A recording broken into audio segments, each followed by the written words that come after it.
දැන් අපි කරන්නේ 2006 MCQ 27 වෙනි ගාන. ඒ ගානේ තියෙන අනුමාපනයක්. අපිට දීලා තියෙන ද්‍රාවණේ අනුමාපනය කරන්න වැය වෙන සෝඩියම් හයිඩ්‍රොක්සයිඩ් පරිමාණ තමයි අහන්නේ. අනුමාපන දෙකක් කරනවා. එකක් පිනොප්තලින් එක අනිත් එක මෙතිල් වෙන්නේ.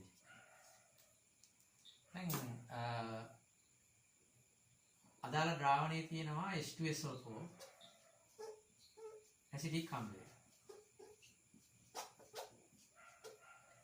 H2SO4 ද්‍රාවණයේ සාන්ද්‍රණය 0.2.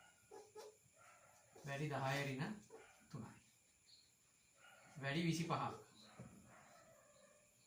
ඇසිටික් අම්ල ද්‍රාවණයේ සාන්ද්‍රණය 0.2 වැඩි 10 ඍණ 3 වැඩි 25. මේ ටික ගන්න ආකාරය තේරෙනවනේ. ඔකේ කියලා තියෙන්නේ 0.2ක් සාන්ද්‍රණයේ තියෙන H2SO4 ද්‍රාවණයකින් සහ 0.2ක් සාන්ද්‍රණය වන ඇසිටික් අම්ල ද්‍රාවණයකින් සම පරිමාණ මිශ්‍ර කරනවා. සම පරිමාණ මිශ්‍ර කරන්නේ.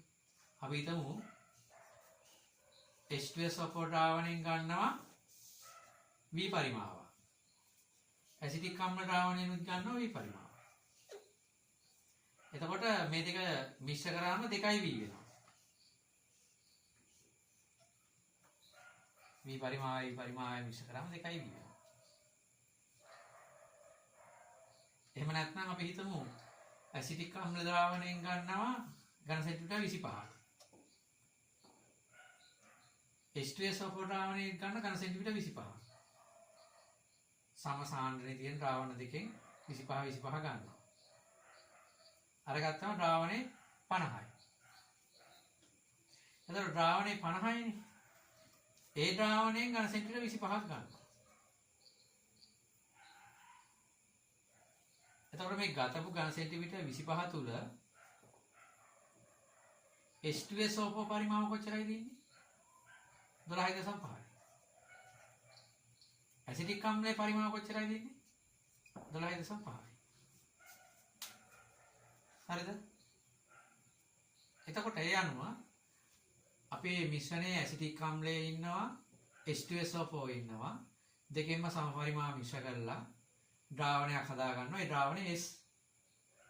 ඒ S ද්‍රාවණයෙන් ඝන සෙන්ටිමීටර් 25ක් ගත්තම ඒ S ද්‍රාවණය ඇතුලේ H2SO4 පරිමාව ඉන්න 12.5. මේ S ද්‍රාවණයේ ඝන සෙන්ටිමීටර් 25 ඇතුලේ ඇසිටික් අම්ලයේ ඉන්නවා පරිමාව 12.5. එහෙමනම් දැන් අපිට H2SO4 මවුල ප්‍රමාණය හොයාගන්න පුළුවන් ඇසිටික් අම්ල මවුල ප්‍රමාණය හොයාගන්න පුළුවන්. හරිද? ඊට පස්සේ පළවෙනි අනුමාපනය කරන්නේ පිනොප්තලින් දාලා. පළවෙනි අනුමාපනය පිනොප්තලින් දාලා කරන්නේ. දැන් ඒතකොට පිනොප්තලින් දාන්නේ මොකේදද? පිනොප්තලින් දාන්නේ මේ මිශ්‍රණයට.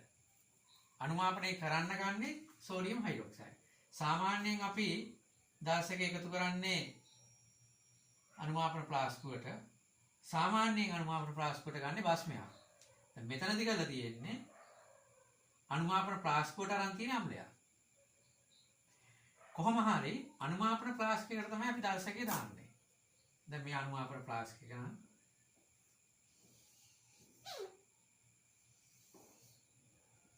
දැන් මේකට තමයි දර්ශකය දාලා තියෙන්නේ. මොකද්ද දාපු දර්ශකය? පිනොප්තලින්. දැන් පිනොප්තලින් දැම්මට පස්සේ මේකට පාට බලමු. පිනොප්තලින්. පිනොප්තලින් H2SO4 එක කලයක මොකද්ද? අවර්ණයි. පිනොප්තලින් ඇසිටික් අම්ලයත් එක කලයක මොකද්ද? අවර්ණයි. එතකොට මේ දර්ශකය අනුමාපන ප්ලාස්කුවට දැම්මට පස්සේ මේ මිශ්‍රණයේ ඉන්නවා. මේකේ කල එක අවර්ණයි. කල එකක් නැහැ. වර්ණයක් පෙන්වන්නේ නැහැ.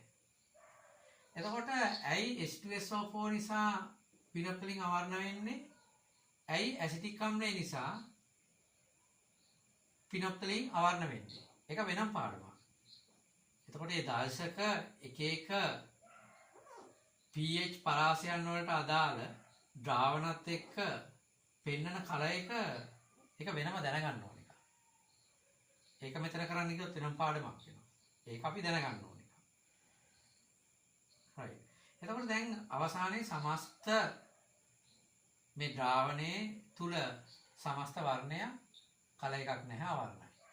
දැන් මේකට සෝඩියම් හයිඩ්‍රොක්සයිඩ් දානවා. සෝඩියම් හයිඩ්‍රොක්සයිඩ් H2SO4 එක්ක ප්‍රතික්‍රියා කරනවා සෝඩියම් සල්ෆේට දාන 2H2O හැදෙනවා. මේක ස්ටොයිකියමිතියේදී සෝඩියම් හයිඩ්‍රොක්සයිඩ් දෙකක් වැවෙනවා. එතකොට දැන් මේ දෙන්නගෙන් සෝඩියම් හයිඩ්‍රොක්සයිඩ් දානකොට සෝඩියම් හයිඩ්‍රොක්සයිඩ් ඉස්සෙල්ලා ප්‍රතික්‍රියා කරන්නේ කාත් එක්කද? දෙකත් එක්කම ප්‍රතික්‍රියා කරනවද? මොකද්ද ඒක කොහොමද ඒක තීරණය වෙන්නේ? ඒකත් තව වෙනවා කොටසක්. දැන් මෙතෙන්දී ඒක අපි පොඩ්ඩක් සලකා බලමු. H2SO4 එක්ක ඇසිටික් අම්ලයේ ඉන්නකොට ඇසිටික් අම්ලය මෙතනදී අම්ලයක් විතර රියැක්ට් කරන්නේ නැහැ. මෙතනදී ඇසිටික් අම්ලය අම්ලයක් නෙමෙයි. මොකද ඇසිටික් අම්ලයෙන් H+ ගැලවෙන්න විදියක් නැහැ H2SO4 ඉන්න නිසා මිදාලට. H2SO4 ප්‍රබල අම්ලයක්, ඇසිටික් අම්ලය දුර්වල අම්ලයක්. එතකොට ඇසිටික් අම්ලයේ භාගික විඝටනයක් වෙන්නේ H2SO4 පූර්ණ විඝටනයක් වෙනවා. H2SO4 ද්‍රාවණයත් එක්ක ඇසිටික් අම්ලයේ ඉන්නකොට ඇසිටික් අම්ලයේ ආම්ලිකතාවයක් මෙතන පෙන්වන්න කරන්නේ නැහැ. හරි. දැන් සෝඩියම් හයිඩ්‍රොක්සයිඩ් එක අනුමාපනය කරනවා. සෝඩියම් හයිඩ්‍රොක්සයිඩ් එක අනුමාපනය කරනවා කියන්නේ බිඳුව එකතු කරනවා. සාමාන්‍යයෙන් අනුමාපනයක් කරනවා කියන එකේ තේරුම මොකක්ද? අනුමාපනයක් කරනවා කියලා කිව්වොත් අනිවාර්යයෙන්ම ඔළුවට යන්න ඕන එක තමයි බිඳුව එකතු කරනවා. බිඳුව එකතු කරනවා කියන එක තමයි අනුමාපනය කියන එකේ තේරුම. එතකොට මේ ද්‍රාවණයේ සෝඩියම් හයිඩ්‍රොක්සයිඩ් දානකොට දාමන සෝඩියම් හයිඩ්‍රොක්සයිඩ් බිඳුවක්ම H2SO4 එක තමයි ප්‍රතික්‍රියා කරන්නේ. දැන් මේ ප්‍රතික්‍රියාව සිද්ධ වෙනවා. එතකොට මෙතන H2SO4 එක්ක සෝඩියම් හයිඩ්‍රොක්සයිඩ් වල ස්ටොයිකියමිති 1:2. මේක සම්පූර්ණයෙන් ප්‍රතික්‍රියා වෙලා ඉවර වෙනවා. එතකොට මේ සඳහා වෙන සෝඩියම් හයිඩ්‍රොක්සයිඩ් මවුල ප්‍රමාණය වෙන්නේ 0.2 වැඩි 10 ඍණ 3 වැඩි 12.5 වගේ දෙගුණයක් සෝඩියම් හයිඩ්‍රොක්සයිඩ් මවුල අවශ්‍ය වෙනවා.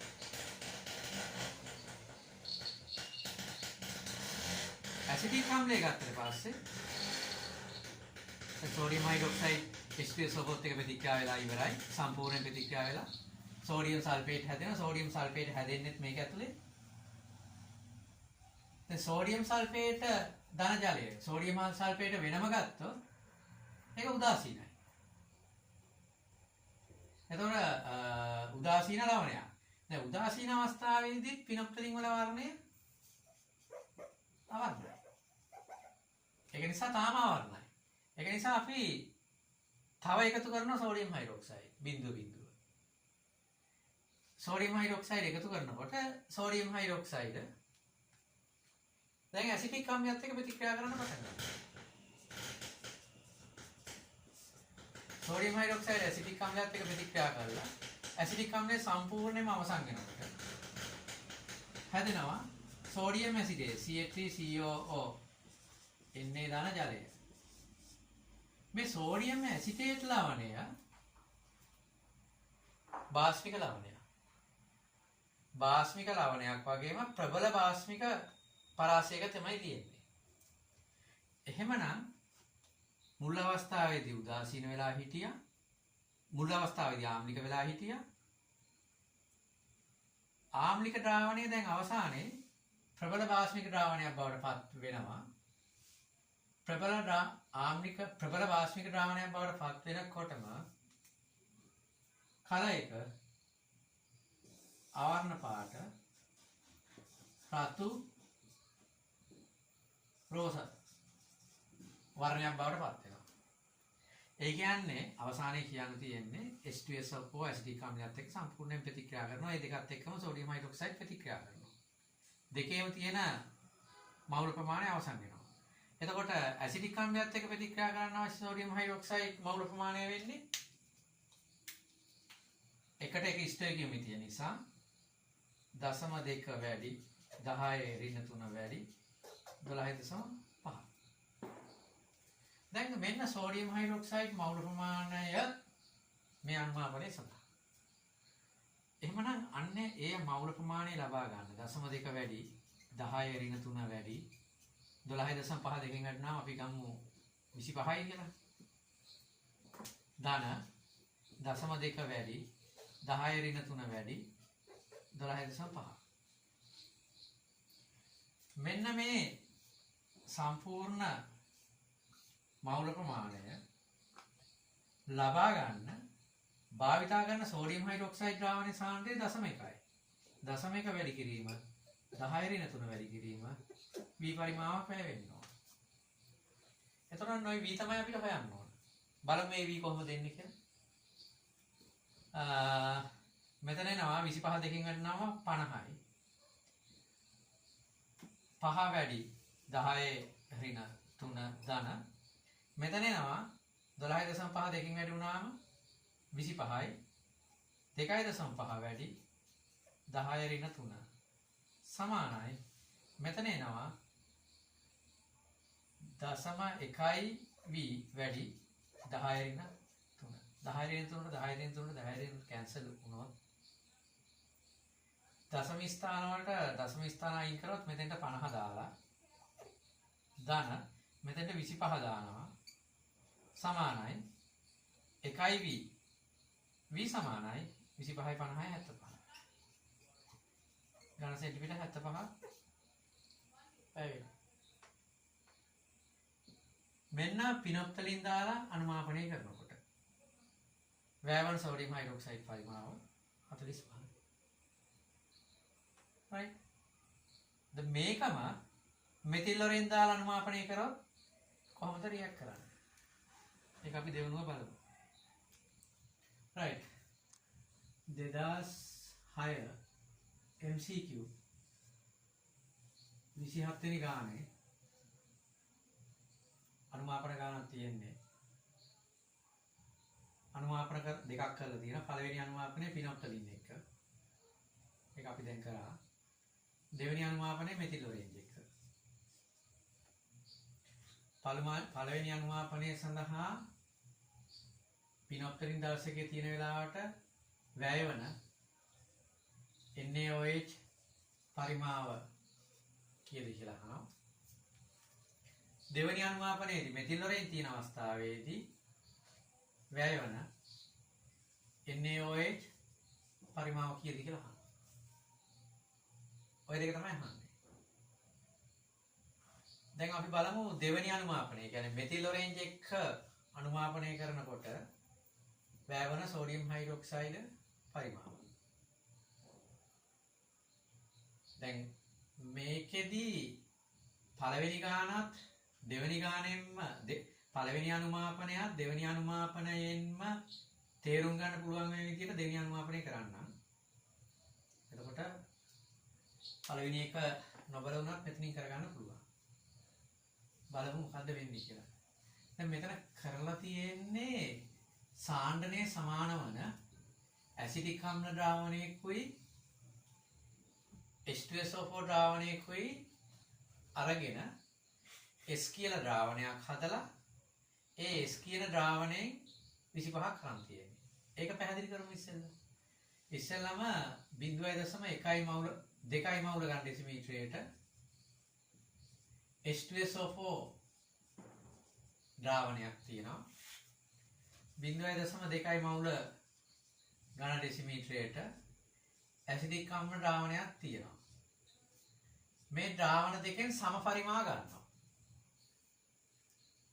අපි නිකමට හිතමු මේ ද්‍රාවණ දෙකෙන් ගන්නවා කියලා H2SO4 ද්‍රාවණයෙන් ඝන සෙන්ටිමීටර් 25ක් ගන්නවා. ඇසිඩික් අම්ල ද්‍රාවණයෙන් ඝන සෙන්ටිමීටර් 25ක් ගන්නවා කියලා හිතමු. එහෙම ගත්තොත් මේ දෙක මිශ්‍ර කරාට පස්සේ මුළු පරිමාව ඝන සෙන්ටිමීටර් 50යි. මුළු පරිමාව ඝන සෙන්ටිමීටර් 50යි. අපි හිතමු ඕක S ද්‍රාවණය කියලා. එතකොට මුළු පරිමාව ඝන සෙන්ටිමීටර් 50 නම් ඒ ඝන සෙන්ටිමීටර් 50 ඇතුලේ H2SO4 ඉන්න ඝන සෙන්ටිමීටර් 25. ඇසිටික් අම්ලයේ ඉන්න ඝන සෙන්ටිමීටර් 25. අපි ඕක මෙහෙම හිතමු. H2SO4 ද්‍රාවණයෙන් ගන්නවා ඝන සෙන්ටිමීටර් 50. ඇසිටික් අම්ලයෙන් ඝන සෙන්ටිමීටර් 50ක් ගන්නවා කියලා. එතකොට මුළු පරිමාව 100යි. ඝන සෙන්ටිමීටර්. ඔය අපි හිතමු S ද්‍රාවණයේ 100යි කියලා. දැන් ඔය හදාගත්ත S ද්‍රාවණයේ ඝන සෙන්ටිමීටර් 100යි. S ද්‍රාවණයේ 100ක් වුණා නම් ඒ S ද්‍රාවණය ඇතුලේ H2SO4 ඉන්න 50ක් ඇසිටික් අම්ලයේ ඉන්න 50ක්. අපි හිතුවොත් H2SO4 ද්‍රාවණය V පරිමාවක් ගන්නවා කියලා. සම පරිමාණය ගන්නවා කියන්නේ. ඇසිටික් අම්ලයත් V පරිමාවක් ගන්නවා කියලා හිතන්න. එතකොට මුළු පරිමාව 2V. දැන් ওই 2V කියන පරිමාව ඇතුලේ H2SO4 V පරිමාවක් ඉන්නවා ඇසිටික් අම්ලයේ V පරිමාවක් ඉන්නවා. දැන් ওই ගානට අදාළව අනුමාපනය කරන්න ගන්නේ ඝන සෙන්ටිමීටර් 25ක්.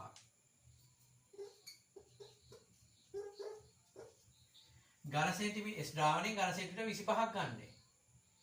S ද්‍රාවණයෙන් ඝන සෙන්ටිමීටර් 25ක් නම් ගන්නෙ ඔය ඝන සෙන්ටිමීටර් 25 තුල H2SO4 ද්‍රාවණයෙන් 12.5ක් ඉන්නව නේද?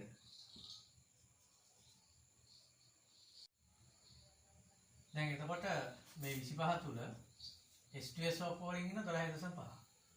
මේ 25 තුල ඇසිටික් අම්ලයෙන් ඉන්නවා 12.5 ඝන සෙන්ටිමීටර්. දැන් ඔක ඕන මේ විදිහට හිතන්න පුළුවන්. S ද්‍රාවණයක් තියෙනවා. ඒ S ද්‍රාවණයෙන් අපි ගන්නවා 25 ඝන සෙන්ටිමීටර්.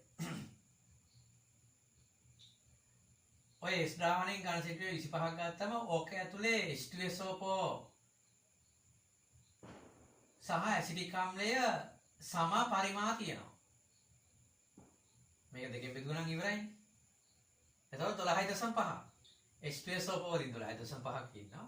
ඇසිටික් අම්ලයෙන් 12.5ක් ඉන්නවා. අනුමාපනය කරන්න ගන්නේ 25ක් නිසා. අපි හිතමු හදාගත්ත ද්‍රාවණය 50යි කියලා. එහෙමනම් 50යි බෙදනවා දෙකෙන්. එතකොට H2SO4 25ක් ඉන්නවා. ඇසිටික් අම්ලයෙන් 25ක් ඉන්නවා. අපි හිතමු ඔය හදාගත්ත S ද්‍රාවණයේ ඝන සෙන්ටිමීටර් 2000යි කියලා. එතකොට ඝන සෙන්ටිමීටර් 1000ක් H2SO4 ඝන සෙන්ටිමීටර් 1000ක් ඇසිටික් අම්ලය. හරිනේ? දැන් ආයෝන නම් මම ඔක පැහැදිලි කරන්නම්. ඒ කියන්නේ දැන් හැම වෙලාවකම සම පරිමාවක් ගන්නවා කියලානේ කියන්නේ. එතකොට සම පරිමාවක් ගන්නකොට අපිට අවසාන පරිමාව දෙකට බෙදලා ඒ එක එක ද්‍රාවණයේ පරිමා හොයාගන්න පුළුවන්. අපිට මේ ගාන පරිමාවෙන්ම යන්න බැරි වෙන්න හේතුව තමයි මේ දෙන්නගේ ඒ කියන්නේ H2SO4 සහ ඇසිටික් අම්ලයේ සමසාන්ද්‍ර තිබුණාට අනුමාපනය කරන්න ගන්න සෝඩියම් හයිඩ්‍රොක්සයිඩ් වල සාන්ද්‍රණය සමාන නැහැ. එහෙම සාන්ද්‍රණය සමාන වුණා නම් අපිට පරිමාව වලින්ම කැල්කියුලේෂන් එකට යන්න පුළුවන්. රයිට්. එතකොට එහෙනම් එතකොට ද්‍රාවණය 25 තුල ඉන්න H2SO4 මවුල ප්‍රමාණය සහ ඇසිටික් මවුල ප්‍රමාණය කොච්චරද කියන එක තේරෙනවනේ. එහෙමනම් අපිට ගන්න පුළුවන් මේ විදියට මෙන්න ගත්තා H2SO4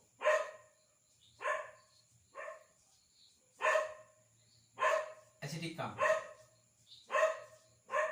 දැන් මේ දෙන්න අනුමාපන ප්‍රාසයකට දාලා ඉන්නේ. දැන් මේ අනුමාපන ප්‍රාසක ඇතුලේ ඉන්න H2SO4 සහ ඇසිටික් අම්ල. H2SO4 වල ඉන්න මවුල ප්‍රමාණය කොච්චරද කියලා දැන් අපි දන්නවනේ. 0.2 වැඩි කිරීම 10 වැඩි කිරීම මේ මුළු පරිමාව 25යි නම් ගන්න සෙන්ටිමීටර්. H2SO4 ද්‍රාවණයේ පරිමාව මෙන්නේ මේකෙන් භාගයේ 12.5යි. ඇසිටික් අම්ලයත් එහෙමයි 0.2 වැඩි කිරීම 10 වැඩි කිරීම 12.5යි. මෙතන ආයි ගැටලුවක් තියෙනවා මම කියන්නේ මේ මිශ්‍රණයෙන් ඝන සෙන්ටිමීටර් 25ක් ගත්තම ඒ මිශ්‍රණය හදලා තියෙන්නේ ද්‍රාවණ දෙකකින් නිසා සමපරිමාණ මිශ්‍ර කරපු 12.5 තමයි අම්ල දෙකෙන් මේක ඇතුලේ පරිමාණ තියෙන්නේ. දැන් ඕක වෙනස් විදිහට හිතන්නකෝ. අම්ල 3ක් ඉන්න ද්‍රාවණයක් තියෙනවා. සමපරිමාණ ගන්නේ. එතකොට අම්ල 3ක් ඉන්න ද්‍රාවණයෙන් ඝන සෙන්ටිමීටර් අපි හිතමු 37.5ක් ගත්තා කියලා. 37.5. එතකොට අම්ල 3 එක එක අම්ලයේ පරිමාව වෙන්නේ මේක තුනෙන් බෙදුවොත්. ඒත් වෙන්නේ 12.5. right.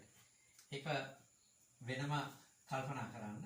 මේ දේවල් නැතිව මේ ගාන හදන්න බෑ.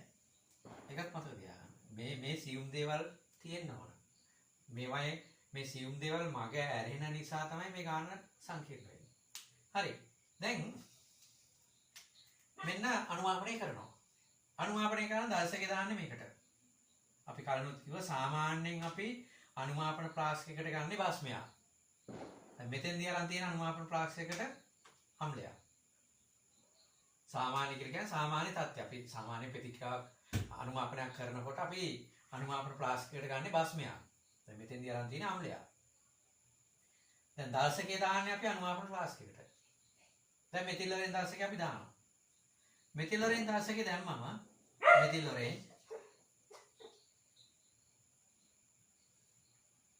මෙතිල් ඔරේන්ජ් මේ අම්ල දෙකේදීම ක්‍රියා කරන ඒ කියන්නේ කලයක ලබා දෙන විදියක් තියෙනවා. දැන් මේ H2SO4 සහ ඇසිටික් අම්ලය දෙක ඉන්නකොට H2SO4 අපි සලකනවා ප්‍රබල අම්ලයක් විදියට. ඇසිටික් අම්ලය අපි සලකනවා දුබල අම්ලයක් විදියට. එතකොට කොහොමද අපි තීරණය කරන්නේ H2SO4 ඇසිටික් ප්‍රබල අම්ලයක් ඇසිටික් අම්ලය දුබල අම්ලයක් කියලා? ඒ කියන්නේ ඒක අපි දැනගන්න ඕනද? එතකොට අපි එහෙම වුණොත් එහෙම අපිට දැනගන්න වෙනවා ප්‍රබල අම්ල ලිස්ට් එකක් අපි පාඩම් කරගන්න ඕන, දුබල අම්ල ලිස්ට් එකක් අපි පාඩම් කරගන්න ඕන. නෑ එහෙම පාඩම් කරන්න ඕනේ නෑ. ඒකට ක්‍රමයේ ඒක තියෙනවා. ඒක වෙනම පාඩමක වෙනම කොටසක් තමයි ඒක. ඒ කියන්නේ මොකක් හරි අම්ලයක් දුන්නම ඒ අම්ලය ප්‍රබල දුබලද කියලා අපිට පුළුවන්කම තියෙන්න ඕනේ. දැන් උදාහරණයක් විදිහට ගත්තොත් එimhe H2SO3 අම්ලය. ඒක දුබලයි. H3PO4 ඒක දුබලයි. එතකොට අපි ඒක කොහොමද අපි ඒක තීරණය කරන්නේ කියන එක වෙනම පාඩමක කොටසක්. ඒ වගේම තමයි දැන් මෙයා දුබල වෙන්න හේතුව තමයි මෙයා දුර්වල විඝටනයක් වෙන්නේ. H2SO4 ප්‍රබල වෙන්න හේතුව තමයි එයාගේ සම්පූර්ණ විඝටනයක් සිද්ධ වෙනවා. පළවෙනි විඝටනය 100%ක්ම වෙනවා. නමුත් මේ දෙන්න එකට ඉන්නකොට කියන්නේ H2SO4ත් එක්ක ඇසිටික් අම්ලය ඉන්නකොට H2SO4ත් එක්ක ඇසිටික් අම්ලය ඉන්නකොට ඇසිටික් අම්ලය අම්ලයක් විදිහට මෙතන හැසිරෙන්නේ නැහැ. ඒකට හේතුව තමයි දැන් අම්ලයක් කියන්නේ H+ ආයන දෙනකොට ජලීය ද්‍රාවණයට H+ ආයන ලබා දෙනකොට. දැන් ඇසිටික් අම්ලය තනියෙන් ඉන්නකොට ජලීය ද්‍රාවණයකදී H+ ලබා දෙනවා. හැබැයි ඇසිටික් අම්ලය H2SO4ත් එක්ක ඉන්නකොට ජලීය ද්‍රාවණයකදී ඇසිටික් අම්ලයෙන් H+ ලබා දෙන්නේ නැහැ. ඒක නිසායි අපි ඒක අම්ලයක් විදිහට සලකන්නේ නැත්තේ. එතකොට මෙතිල් ඔරේන්ජ් දැම්මට පස්සේ මෙතිල් ඔරේන්ජ් ප්‍රබල ආම්ලික පරාසයේදී වර්ණය රතු පාට. sorry. මෙතිල් ඔරෙන්ජ් ප්‍රබල ආම්ලික පරාසයේදී වර්ණය තැඹිලි. එතකොට දැන් මේ මිශ්‍රණය ඇතුලේ ප්‍රබල ආම්ලික තත්ත්වයක් තමයි තියෙන්නේ H2SO4 නිසා. එතකොට H2SO4 නිසා ප්‍රබල ආම්ලික තත්ත්වයක් තියෙනවා නම් මේ ද්‍රාවණයට මෙතිල් ඔරෙන්ජ් දැම්මට පස්සේ තැඹිලි පාට වෙනවා. හැබැයි නිකමට හරි හිතන්නේ H2SO4 හිටියේ නැහැ කියලා මේ ද්‍රාවණය ඇතුලේ. එතකොට ඇසිටික් අම්ලය විතරයි ඉන්නේ. ඇසිටික් අම්ලය විතරක් නම් ඉන්නේ මේ ද්‍රාවණය ඇතුලේදී. මෙතිල් ඔරෙන්ජ් නිසා පෙනෙන කලර් එක තමයි කහ පාට. දුබල අම්ලයක් නිසා. නමුත් මේ දැන් H2SO4 එක්ක ඇසිටික් අම්ලය ඉන්න නිසා මේ අවස්ථාවේදී මේ ඇසිටික් අම්ලයේ භූමිකාව මෙතෙන්දි පෙන්වන්න බෑ. මෙතනදී මේ ද්‍රාවණය ප්‍රබල ආම්ලිකයි. දැන් ඇසිටික් අම්ලය විනාකිරිනේ. එතකොට විනාකිරි ද්‍රාවණයක් ඇතුළට අපිට ඇඟිල්ල දාන්න පුළුවන් වුණාට H2SO4 ඉන්නකොට මේ ද්‍රාවණය ඇතුළට ඇඟිල්ල දාන්න බෑ. මොකද H2SO4 වල තියෙන ප්‍රබල ආම්ලික ලක්ෂණය තමයි මෙතෙන්ට පෙන්නන්නේ.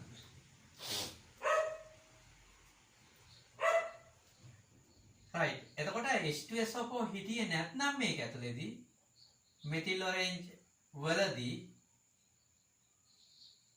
ඇසිටික් අම්ලය විතරක් හිටියොත් පාට කහ. දැන් දෙකම ඉන්නකොට කහ තැඹිලි වෙන්නේ නැහැ. ඇයි? එහෙම නොවෙන්නේ ඇසිටික් අම්ලය මේ අවස්ථාවේදී අම්ලයක් විදිහට හැසිරෙන්නේ නැහැ. H2SO4 ඉවරුණාට පස්සේ හැසිරෙනවා. එහෙනම් දැනට පෙන්නන වර්ණය තමයි තැඹිලි පාට වර්ණය. හරිද? එතකොට දැන් ඇයි මේක ආම්ලික නොවන්නේ මේ අවස්ථාවේදී? ඒක pH පාඩමට යනකොට තමයි හොඳටම තේරෙන්නේ. මෙයාගේ විඝටනය දුර්වල විඝටනයක් වෙන්නේ. මෙයාගේ විඝටනය ප්‍රබල විඝටනයක් වෙන්නේ. මෙයාගේ දුර්වල විඝටනය මේ ප්‍රබල විඝටනයෙන් දුර්වල විඝටනය මර්ධනය කරන නිසා තමයි මේක මේ අවස්ථාවේදී අපි අම්ලයක් විදිහට සලකන්නේ නැත්තේ. ඒක බන්ධන පාරවේදීත් තව චුට්ටක් කතා කරනවා. හරිනේ? හරි. එතකොට දැන් ඔන්න H2SO4 ද්‍රාවණය ඇතුලේ ඉන්නවා. මේකට දානවා සෝඩියම් හයිඩ්‍රොක්සයිඩ්. අනුමාපනය කරනවා. දැන් කලින් කිව්වා අනුමාපනයක් කියලා කියන්නේ බිඳුව එකතු කරන එකට. එතකොට ඉස්සෙල්ලාම සෝඩියම් හයිඩ්‍රොක්සයිඩ් H2SO4 එක ප්‍රතික්‍රියා වෙනවා. අපි දන්නවා 1:2 අනුපාතයෙන් ප්‍රතික්‍රියා වෙනවා. H2SO4 එකකට සෝඩියම් හයිඩ්‍රොක්සයිඩ් දෙකක් ප්‍රතික්‍රියා වෙලා හැදෙනවා සෝඩියම් සල්ෆේට් Na2SO4 ධන ජලය. දැන් H2SO4 ටික ඔක්කොම අවසන් වෙනවා. H2SO4 ටික ඔක්කොම අවසන් වෙනකොට සෝඩියම් සල්ෆේට් හැදෙනකොට මාධ්‍ය උදාසීන වෙනවා. සෝඩියම් සල්ෆේට් නිසා. නමුත් මේක ඇතුලේ ඇසිටික් අම්ලය හිටපු නිසා ආම්ලික පරාසයටම යනවා. එතකොට මෙතිල් ඔරෙන්ජ් වල වර්ණයන් දෙන්නේ මෙතිල් ඔරෙන්ජ් ප්‍රබල අම්ලයේදී තැඹිලි පාටයි. ප්‍රබල අම්ලයේදී තැඹිලි පාටයි. දුබල අම්ලයේදී උදාසීන අවස්ථාවේදී දුබල භස්මයේදී ප්‍රබල භස්මයේදී මේ අවස්ථා හතරදිම මෙතිල් ඔරෙන්ජ් වල වර්ණය කහ පාටයි. එහෙමනම් දැන් ප්‍රබල ආම්ලික පරිසරය උදාසීන පරිසරයකට ගිහිල්ලා ඒ උදාසීන පරිසරයේ තිබ්බත් තැඹිලි පාට කහ පාට වෙලා මේක ඇතුලේ ඉතුරුලා ඉන්න ඇසිටික් අම්ලය නිසා දුබල ආම්ලික පරාසයට ගිහිල්ලා ඒත් කහ පාට. එහෙනම් දැන් තැඹිලි පාට කහ පාට වෙලා සෝඩියම් හයිඩ්‍රොක්සයිඩ් H2SO4 එක ප්‍රතික්‍රියා වෙලා ඉවර වෙනකොටම කලර් චේන්ජ් එක වෙච්ච නිසා අපි සෝඩියම් හයිඩ්‍රොක්සයිඩ් දමන එක නතර කරනවා. එහෙනම් මෙතිල් ඔරේන්ජ් දර්ශකයේ තියෙන අවස්ථාවේදී H2SO4 එක්ක විතරයි සෝඩියම් හයිඩ්‍රොක්සයිඩ් ප්‍රතික්‍රියා වෙන්නේ. ඇසිඩික් අම්ලයත් එක්ක සෝඩියම් හයිඩ්‍රොක්සයිඩ් ප්‍රතික්‍රියා වෙන්නේ නැද්ද? නෑ, ප්‍රතික්‍රියා වෙන එකට ගැටලුවක් නෙමෙයි. අපි වර්ණය වෙනස් වෙනකොට සෝඩියම් හයිඩ්‍රොක්සයිඩ් දමන එක නතර කරනවා. සෝඩියම් හයිඩ්‍රොක්සයිඩ් එකතු කරන එක නතර කරොත් එහෙම ඇසිඩික් අම්ලයත් එක්ක ප්‍රතික්‍රියා කරන්න සෝඩියම් හයිඩ්‍රොක්සයිඩ් නෑ. දර්ශකේ හොඳට මතක තියාගන්න, දර්ශකයේ නිසා නෙමෙයි මේ ප්‍රතික්‍රියාව සිද්ධ වෙන්නේ නැත්තේ. දර්ශකය නිසා කලර් චේන්ජ් එකක් වෙනවා. කලර් චේන්ජ් එක වෙනකොට සෝඩියම් හයිඩ්‍රොක්සයිඩ් දැමීම නතර කරනවා. සෝඩියම් හයිඩ්‍රොක්සයිඩ් දැමීම නතර කරනවා නම් ඇසිඩික් අම්ලයත් ප්‍රතික්‍රියා කරන සෝඩියම් හයිඩ්‍රොක්සයිඩ්. එහෙනම් මේ අවස්ථාවේදී මෙන්න මේ ප්‍රතික්‍රියාව විතරයි වෙන්නේ. දැන් මෙතන H2SO4 මවුල ප්‍රමාණය අපි දන්නවා. ඒ මවුල ප්‍රමාණය වගේ දෙගුණයක් තමයි සෝඩියම් හයිඩ්‍රොක්සයිඩ් මවුල ප්‍රමාණය වෙන්න ඕන. සෝඩියම් හයිඩ්‍රොක්සයිඩ් මවුල ප්‍රමාණය වෙන්නේ 0.2 වැඩි, 10 වැඩි, 12.5 වැඩි 2. මෙන්න මෙච්චර සෝඩියම් හයිඩ්‍රොක්සයිඩ් මවුල ප්‍රමාණය අවශ්‍ය වෙනවා මේක ඇතුලේ තියෙන H2SO4 ටික උදාසීන කරන්න. මෙන්න මෙච්චර සෝඩියම් හයිඩ්‍රොක්සයිඩ් මවුල ප්‍රමාණයක් ලබා ගන්න සෝඩියම් හයිඩ්‍රොක්සයිඩ් ද්‍රාවණයේ කොච්චර පරිමාවක් වෙනවද? සෝඩියම් හයිඩ්‍රොක්සයිඩ් ද්‍රාවණයේ සාන්ද්‍රණය අපි දන්නවා 0.1 වැඩි කිරීම 10^3 වන ද්‍රාවණයෙන් V පරිමාවක් ගත්තොත් ඒ V පරිමාව තුල තියෙන මවුල ප්‍රමාණය ටික මේ මවුල ප්‍රමාණයට සමාන වෙන්න ඕන. ඒ V පරිමාව තුල තියෙන මවුල ප්‍රමාණය සෝඩියම් හයිඩ්‍රොක්සයිඩ් H2SO4 එක ප්‍රතික්‍රියා කිරීම සඳහා H2SO4 එක ප්‍රතික්‍රියා කිරීම සඳහා අවශ්‍ය සෝඩියම් හයිඩ්‍රොක්සයිඩ් මවුල ප්‍රමාණයට මේ V පරිමාව තුළ තියෙන මවුල ප්‍රමාණය සමාන වෙනවා. එහෙමනම් අපිට කරන්න තියෙන්නේ මේ දෙක සමාන කරන්න. එහෙමනම් අපිට එනවා 0.2 වැඩි කිරීම 10^3 වැඩි කිරීම 12.5 H2SO4 මවුල ප්‍රමාණය ඒ වගේ දෙගුණයක් සෝඩියම් හයිඩ්‍රොක්සයිඩ් මවුල ප්‍රමාණය අවශ්‍ය වෙනවා. ඒ මවුල ප්‍රමාණය ලබා ගන්න එක සමානයි 0.1 වැඩි 10^3 වැඩි V පරිමාවට.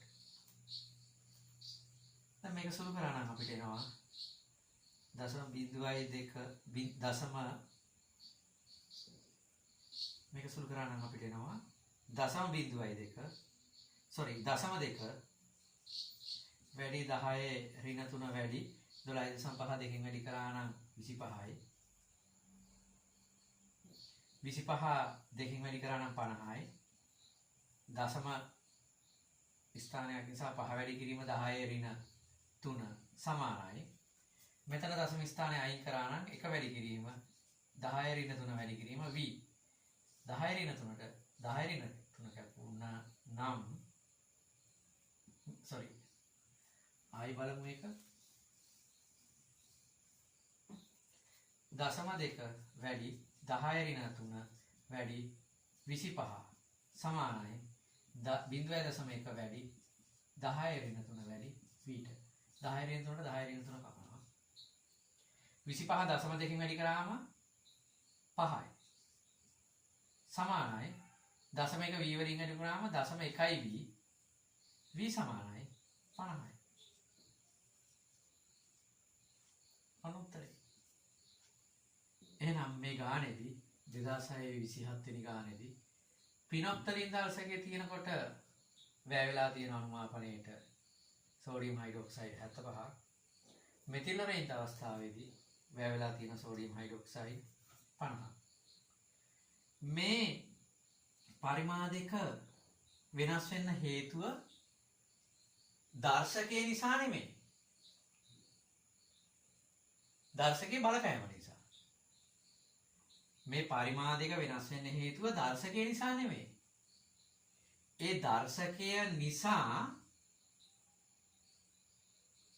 ඒ දර්ශකයේ වර්ණ වෙනස් වීම නිසා සිදුවන ප්‍රතික්‍රියා. එහෙම නැත්නම් ඒ දර්ශකයේ වර්ණය වෙනස් වෙනකොට